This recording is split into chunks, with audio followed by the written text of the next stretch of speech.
So this is a Puscast covering the first 2 weeks of August 2017, and this will probably be the most half-assed podcast of my entire career. Why, you ask? Well, it's 7 o'clock on a Thursday afternoon, and tomorrow I head off on vacation. I do not want a podcast on vacation, and I don't want to do it when I get back. So I need to do this in about an hour and a half, and the only way to do it is to be slipshod. So welcome to the Slipshod Podcast. References are available online at edgy.com. And now we're going to move on to a lightning round of the medical literature. Quinolones continue to be the Donald Trump of antibiotics. Just when you think you have all the bad things figured out, they come up with another one. Tendon rupture, AAA rupture, retinal detachment, renal insufficiency, QT prolongation, C. difficile, MRSA, and now, carpal tunnel syndrome. Oh yeah, you betcha. In this epidemiologic study, they looked at 6 million patients and found that quinolone use was associated with an increased risk of carpal tunnel syndrome with an odds ratio of 1.34. Yes, association is not causation, but when one considers all the downsides of quinolones and those often affecting things like tendons, it seems believable to me. So the hits just keep on coming for the fluoroquinolones. And remember, I've been described as a vulgar left extremist, and proud of it. So flu season is over, so we start to see the studies coming in from prior flu seasons. How good was the vaccine last year, the 2015-16 season? It looked to be about, in this New England Journal article, 48% effective against preventing any influenza. So again, not great, but not bad either. And the high-dose flu vaccine in another trial, which has 4 times the antigen of the regular flu vaccine, decreased hospitalizations of respiratory disease in nursing home patients by about 13%. Or if I rounded like Donald Trump, I'd round up to 50. Greatest flu vaccine of all time. But besides preventing flu, if you vaccinate nursing home patients with the high-dose influenza vaccine, they're less likely to end up hospitalized with a respiratory tract infection, which I would think is a good thing. One of the problems you have with treating influenza, severe influenza, is there's no intravenous formulation of oseltamivir. You can use Permavir. And in this trial of patients who were at high risk for complications of influenza, they found it equivalent to oral oseltamivir in terms of stabilization of symptoms with the same amount of side effects. We have a ECMO service that every year gets some severe influenzas admitted. Now we have at least an IV, albeit very expensive IV therapy for the treatment of influenza. One of the many striking things I remember about the H1N1 pandemic, its first go-through, is that 2 of the deaths that we had in our system were due to a necrotizing encephalitis, a fortunately rare complication of influenza. This case report used high-dose oseltamivir and methylprednisolone to treat a case of acute necrotizing encephalitis. And there's also a review of the disease in children that suggests a rate of about 2.8 per million kids who come down with influenza. Do not know if the vaccine would specifically prevent this particular awful complication. On the other hand, if you don't get influenza, you ain't going to get encephalitis from it in all likelihood. And so probably another, albeit unusual, manifestation of influenza that I would bet would be prevented by the vaccine. Regular listeners, and as Mr. T says, I pity the poor fool who listens to this podcast regularly, knows I like to harp on the fact that infections are inflammatory or prothrombotic, and that virtually every infection looked at is associated with an increased risk down the pike of a vascular event.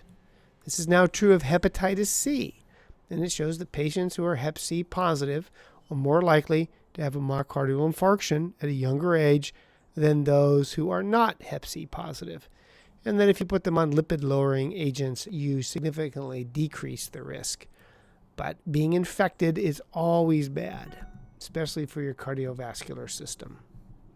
And some other epidemiologic associations of note this month. 10% of HIV infections die of cancer. And these are non-Hodgkin's lymphoma, lung cancer, and liver cancer. So as patients survive and don't get opportunistic infections, they are shifting now to dying of malignancy. That would be a little anxiety-provoking if I was an HIV patient. So perhaps I should use some marijuana to decrease my anxiety and get a little mellow on.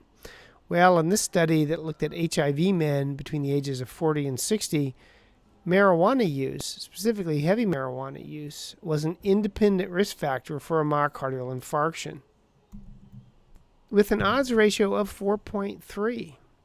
I don't know, I don't keep up on smoking. I was always taught that part of the vascular issues with smoking tobacco was inhaling carbon monoxide, and I can't imagine that smoking dope would be any different than smoking tobacco when it came to inhalation of carbon monoxide. It'll be interesting to see what happens in states like Oregon as time goes on, since I think we now have more marijuana dispensaries than we do McDonald's. Personally, I'm sticking with a Big Mac. Although if that ever showed up in a urine tox screen, I'd be in a world of hurt. It seems that much of the syphilis research has been coming out of China these days. Along with a growing economy is the usual sex, drugs, and rock and roll that always accompanies an economic boom. The study looked at the risk of transmission of syphilis to the baby in seropositive pregnant women, and found that if you treated in the first 28 weeks, you were much more likely to prevent the transmission of syphilis to the baby. And as is always the case, other antibiotics were not as efficacious in preventing transmission. So still, if you're trying to prevent transmission of syphilis from mom to baby, penicillin remains the treatment of choice. And if you go to China, wear a condom, preferably the one in the Naked Gun. AVMs, arteriovenous malformations of the lung, also known as Osler-Weber-Rondeau, is a risk for the development of brain abscess, in part due to the relative hypoxemia that these patients might have. And they're often odontogenic in origin.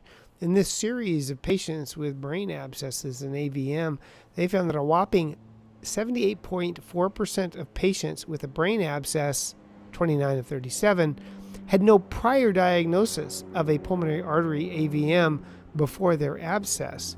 So it's worth considering in a patient who presents with a brain abscess for no good reason that they have a pulmonary AVM. Another risk in this study was the use of intravenous iron. And whether or not this is a marker of underlying bleeding in AVM, they're anemic, so they get IV iron, or iron is an important virulence factor for bacteria, and the body keeps it sequestered. So maybe if you have an AVM and you get a little bacteremia from your teeth, iron might help the bacteria get a toehold they might not otherwise have had. It's interesting to know whether this is a causal or an associated epiphenomenon of AVMs. But the take-home, a de novo brain abscess for no good reason should warrant the evaluation for Osler-Weber-Rondeau, especially a pulmonary AVM. The other people, by the way, who can get brain abscesses are people with shunts as a result of intracardiac anomalies. Also, regular listeners know that I'm of the opinion that fevers are good for you and that you shouldn't treat them. Now, what happens when you can't mount a febrile response? If you come into an emergency department and you're in septic shock, but afebrile, you tend to have a delay in your antibiotic use and less fluid given, and you tend to die more often. So people do use that fever as a factor in determining whether or not you are septic when you hit the ER door. So while it's long been known that presenting with sepsis with a lack of a fever is a bad prognostic sign and that you're more likely to die, in part, it might be because it delays appropriate therapy. And I would bet is also a marker that your immune system is just not up to snuff. But it is certainly clear in these goal-directed therapy studies that the first dose of antibiotics is important in survival in sepsis, as is getting your second dose appropriately, which is sometimes missed or messed up when patients are transferred from the ER to the floor, or in this case, the ICU. And if you're not febrile, you may not get those antibiotics with the promptness that you should. And the best antibiotic for febrile neutropenia? Well, it might not be cefepime. In this systematic review and meta-analysis, cefepime had increased mortality compared to carbapenems. If you lowered the dose of cefepime, you had fewer side effects, but you also had increased mortality. So at least on the basis of this meta-analysis, if you had a neutropenic febrile, it would appear your best bet is to start with a carbapenem. I am usually not a big fan of meta-analyses. Their theory is that if you take all the cow pies in the field and put them in one big pile, you get gold. But this was 32 trials, and it was in almost 6,000 patients. So that's a pretty sizable number of patients from which to draw a conclusion. So I kind of like this one as meta-analyses go. A couple of years back, there was a piperacillin tazobactam shortage. What happened as a result? Well, more cephalosporins were used, especially third-generation cephalosporins, and consequently, C. difficile rates went up, since you're more likely to get C. diff from cephalosporins than you are pip-tazo, which I found interesting. I've never been much of a pip-tazo user, so perhaps I'm contributing to C. difficile in my hospitals.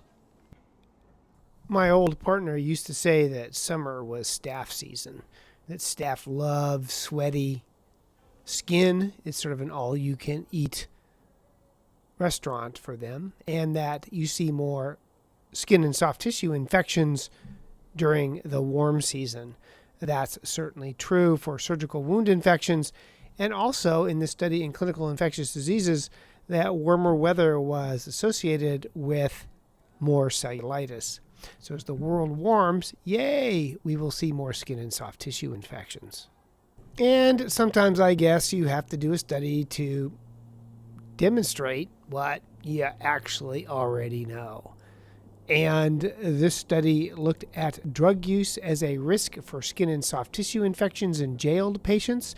And guess what? Use of drugs was associated with skin and soft tissue infections. I'm not too surprised at this, but I guess someone had to do it. And finally, there's a review of skin infections by Helicobacter-like organisms.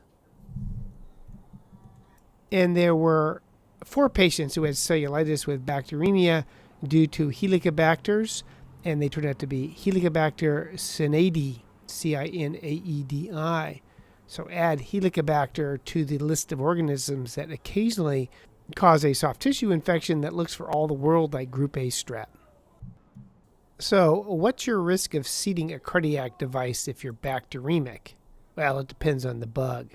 The gruesome threesome are Staph aureus, no surprise there, odds ratio of 5.57 of seeding the pacemaker system.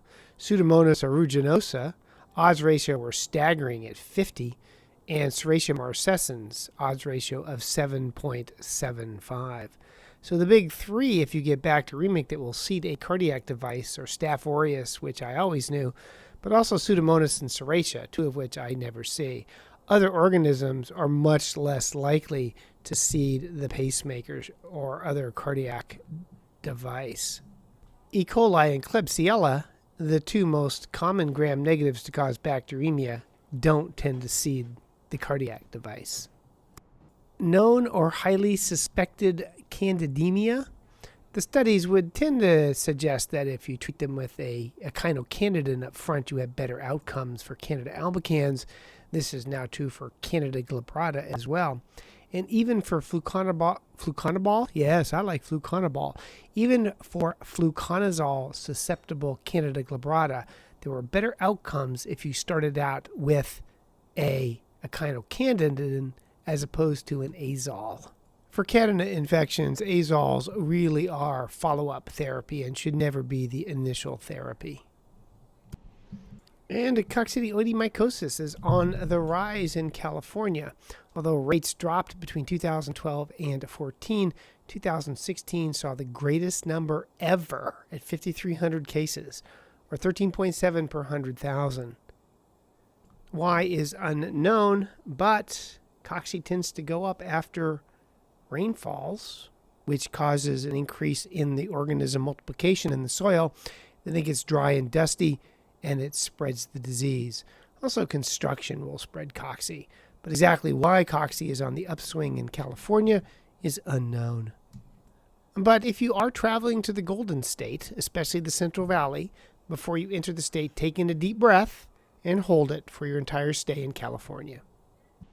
And that's it. This is probably my shortest Puscast ever, but I have to pack because I have a week of hiking and golfing and biking and general laziness to get caught up on. And I don't want to do this podcast on my vacation. So, see you in the end of August, beginning of September, when summer will be over. References are available at edgydoc.com, the home of my shrinking multimedia empire. Of course, you're supposed to go on iTunes and write me glowing reviews. You know that by now. And you should go to Amazon and buy my books, The Puss Whisperer 1 and 2. And as always, thank you for this most interesting consultation and allowing me to participate in the care of this most difficult and challenging case. Thank you. In dictation, goodbye.